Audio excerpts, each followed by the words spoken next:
This edition of Up Close with Colin Thompson is brought to you by Linda's Group of Companies. Why go anywhere else?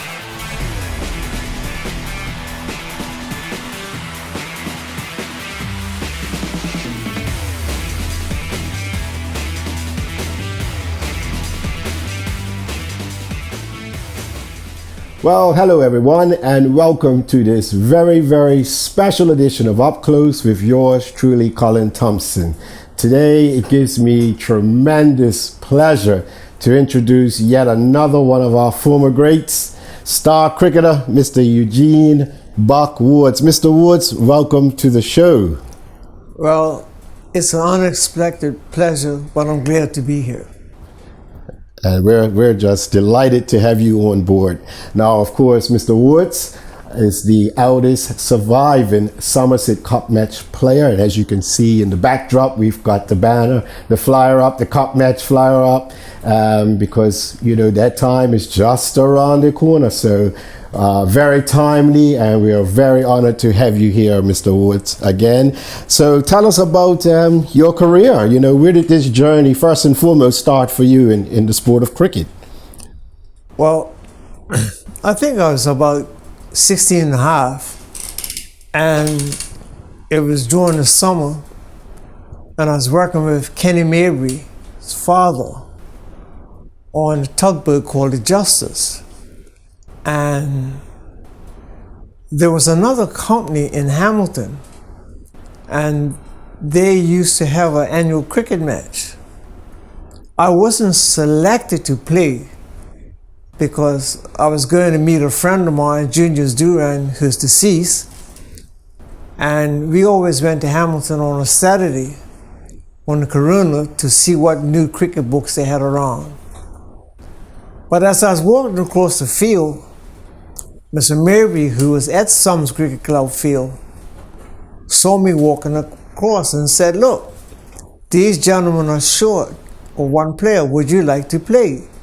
And I said yes. And I guess that was the beginning of my cricketing career. I played in that match. I guess I may have impressed somebody at Sums Cricket Club, because the following year I was asked if I would like to play for Sums Cricket Club, and I said yes. Well, at that time, the Willicotts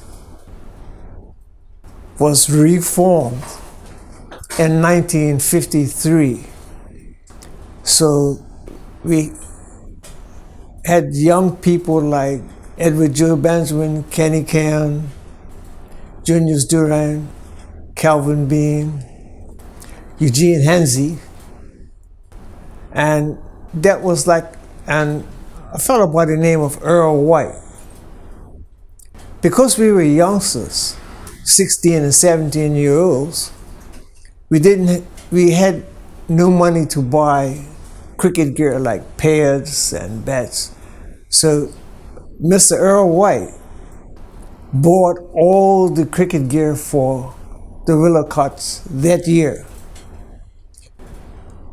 Quickly, we became a formidable young team in Somerset. And there was always a rivalry between Sums Cricket Club and the Willicotts. It turned out to be that the Willicotts became a farm team for Somerset, because you had people like Timmy Edwards, his brother, what we call him Guy Edwards. We had his brother, another brother named Ronald Edwards, and they had Hadley Edwards. Well, quickly, the young boys gravitated to the Willicotts. So eventually, we ended up by having two teams. We had at one time 7 players from the Willicotts playing cup match. But the Somerset League, who was mostly for the Black League, had made a ruling that only 2 cup match players could play at a time. So if we had 7 and we had 2 teams, only 4 could play out of the cup match players. So then people started to disperse to other teams. Like Friday we went down to Southampton Rangers.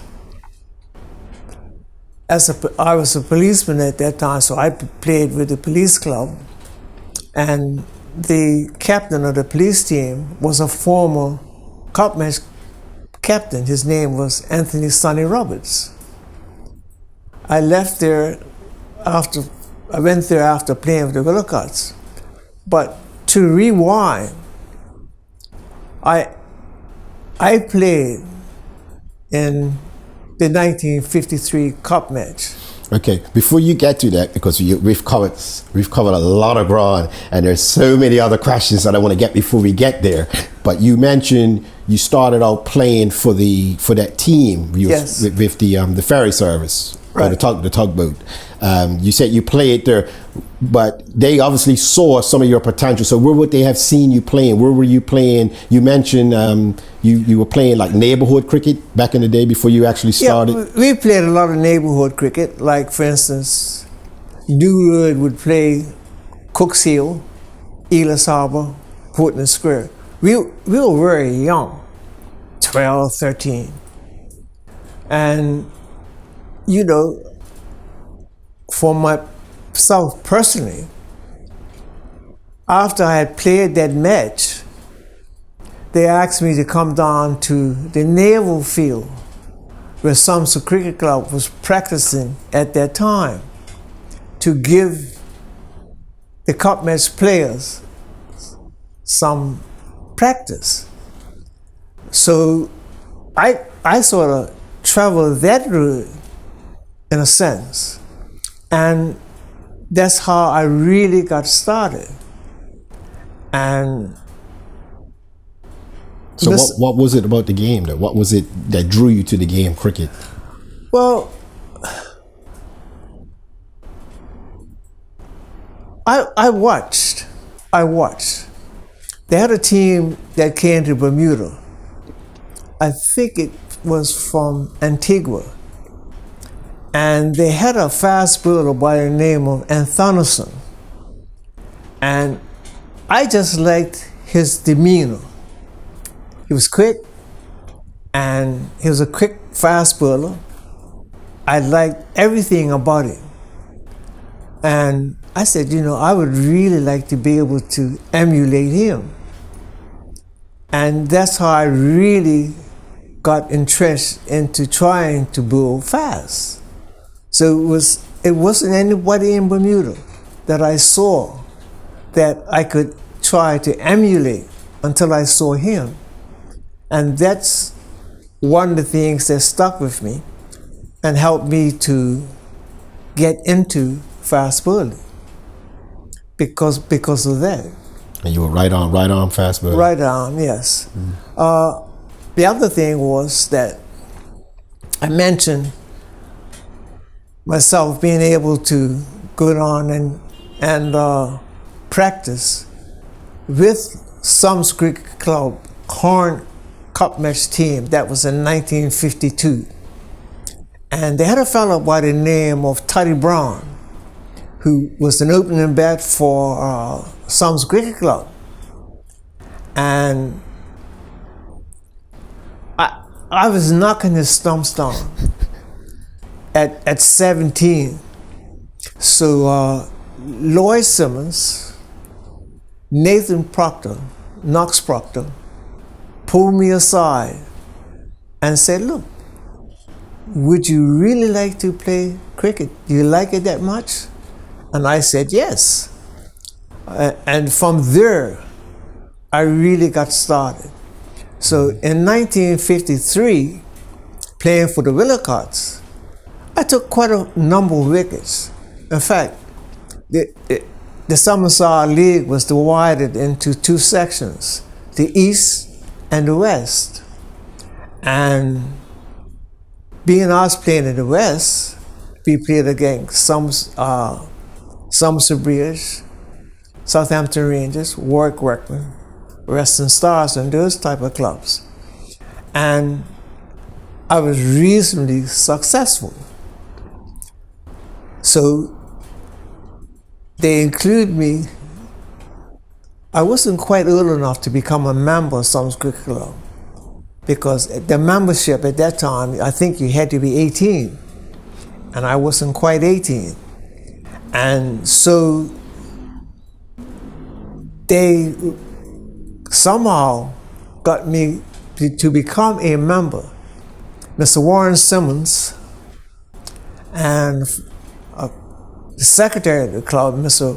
Percival Reddery, they were responsible for myself becoming a member of Sums Cricket Club. So then I began to be included in a series of matches that they played leading up to Cup match. They would play like Devonshire Recreation, the Somerset League, and any other teams that were, So like trial matches. Yes. So how many you reckon, leading up to the Classic back then, they used to play, you reckon? How many? Trial matches, the clubs They played would play at least 4 or 5. They played at least 4 or 5. For me, in these trial matches, I played for the Somerset League and against Somerset. I think the captain at that time for the Somerset League was a fellow by the name of Gospel Simmons, who also was the captain of Somerset Bridge. And I think I did fairly well. But they had a player from Somerset Bridge who was also a fast bowler. His name was Rowan Bobtail Smith. And it was either one of us that could possibly end up playing Cup match. He was selected for a little bit